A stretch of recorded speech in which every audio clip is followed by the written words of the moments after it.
तो तुसी तसल्ली कर लेनी जानवर दी है। वेखो माशाअल्लाह पुट्ठा चेक कर लिबास चेक कर सकते हो, थन चेक कर सकते हो। तो पिछे दी कट्टी है माशाअल्लाह अंग्रेज़ कट्टी है। तो यदी डिमांड है 1,80,000 रुपया। तो दुध ये को है 6-7 किलो दुध ये को माशाअल्लाह। तो 1,80,000 रुपये डिमांड है। पुट्ठा तुसी चेक कर सकते हो माशाअल्लाह जी। सोहनी झोटी है माशाअल्लाह।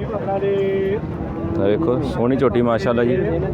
है वेखो मीनी है माशाअल्लाह। वेखो तो ज़ेब भाई राणा ज़ेब साहब गुजरांवाले तो उन्होंने फरमाइश से वीडियो बन रही झोटियां दी है। वेखो सोहनी झोटी है माशाअल्लाह। तो राणा साहब तुसी चेक करो वीडियो वेख रहे हो तुसी माशाअल्लाह। तो वेखो तो लाला की प्यार मुहब्बत तो कर दो किन्नी 1,15,000 रुपया माशाअल्लाह जी। भाई की डिमांड 1,15,000 रुपया। तो प्यार मुहब्बत और हो जाएगा। एक ही लैके आए बस। अच्छा घर दी है घर दी माशाअल्लाह 1,15,000 रुपया जोड़ा डिमांड है। तो प्यार मुहब्बत तुहानू पता और हो जाती है। वेखो माशाअल्लाह। अस्सलाम वालेकुम दोस्तों, कैसे बताओ उम्मीद करना कि सब ठीक ठाक होंगे। अज मैं मौजूद हाँ वज़ीराबाद मंडी के अंदर। तो तकरीबन 2-2.5 महीनों बाद मैं मंडी का विजिट किया। यार दोस्तों ने बड़ा व्हाट्सअप जोड़ा ना कॉलों तो व्हाट्सअप मैसेज किए कि यार हफ़ साहब जोड़ा तुसी वज़ीराबाद मंडी कवर करो। तो मैं कवरेज वास्ते आया गम। तो अज 2-2.5 महीने तो बाद जोड़ा ना वज़ीराबाद मंडी के मैं विजिट कर लग्या। अस्सलाम वालेकुम जी। वालेकुम सलाम भाई जी। भाई साहब सब तो पहले अपना नाम दसो जी। शौकत अली जी। शौकत अली माशाअल्लाह। तो फ़ोन नंबर दस दो अपना। 0309 0309 622 0309 1164 1164 249 249। मोहम्मद शौकत भाई ने तुसी रब्ता कर सकते हो। जानवर तुहानू विखाने। तो तुसी ये छोटे जानवरों का कारोबार करते हो जी। हर मंडी च इत्थे आंदे हो वज़ीराबाद? हाँ जी। कट्टे कट्टियां मिक्स होंदे ने तुहाडे कोल? कट्टे मिक्स होंदे। ते माशाअल्लाह अज तुसी किन्ने जानवर लैके आए हो? जी असीं लैके आए 18 जानवर माशाअल्लाह। ते किन्ने सेल हो गए ने? मेरे 4 जानवर सेल हो गए। 4 जानवर अज मंडी दे हालात ठीक ने? हाँ जी ठीक है माशाअल्लाह। तो 18 जानवर 4 जानवर सेल हो गए हैं माशाअल्लाह। तो तुहानू जो प्राइज़ मोटी मोटी तुहानू प्राइज़ दस देने कि यह जी कट्टी कट्टा जो सामने कट्टा माशाअल्लाह। तो यह किन्नी उम्र का होना तकरीबन? ये तकरीबन होना है जी 9 महीने 9 महीने माशाअल्लाह। तो वज़न कितना होना है? वज़न इहदा जी होना है 60 किलो 60 किलो 1.5 मन है। तो की प्यार मुहब्बत इहदा?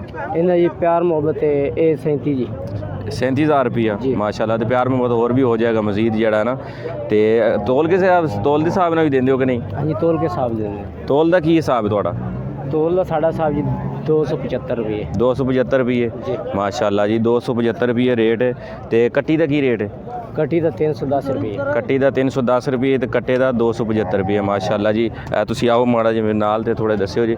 तो यदा की प्यार मुहब्बत कर रहे हो इस कट्टे का? ये भाईजान 45,000 45,000 रुपया माशाअल्लाह। तो यदा वज़न कितना होना जी? इनका वज़न होना है जी 70 किलो माशाअल्लाह जी। 45,000 रुपया। तो उस तो अगला कट्टा चेक कर लो माशाअल्लाह जी। चेक करो। तो यदा की प्यार मुहब्बत कर रहे हो? 47,000 रुपया माशाअल्लाह जी। तो यह जोड़ा ना डिफरेंट जोड़ा ना फर्को फर्की जिस तरह का जानवर होगा उस तरह का रेट लगेगा। तो यह जोड़ा ना खास तौर पर जमील भट्टी साहब यूके तो उन्होंने वास्ते वीडियो बनाई है कि वो जो कहते सन छोटी जोड़ा ना छोटे जानवर कट्टी कट्टियां की वीडियो बनाओ। तो मैं उन्होंने वास्ते जोड़ा ना वीडियो बनाई हैगी है।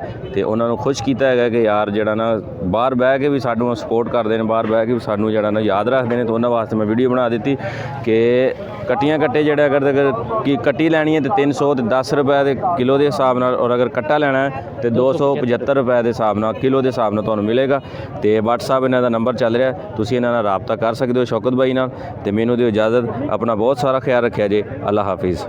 दोस्तों अगर तुसीं भी अपने जानवर वेखण वाले जिहड़े लोग ने ਜਿਹੜੇ ਵੇਖ ਰਹੇ ਨੇ ਮੈਨੂੰ, अगर तुसी भी अपने जानवर सेल करना चाहते हो तुसी अपना एड्रैस दसो। इंशाअल्लाह असीं तुहाडे डेरे ते तुहाडे फार्म ते तुहाडे फार्म ते आके तुहाडे जानवर वीडियो बना के तुहाडे कारोबार नूं प्रमोट करांगे।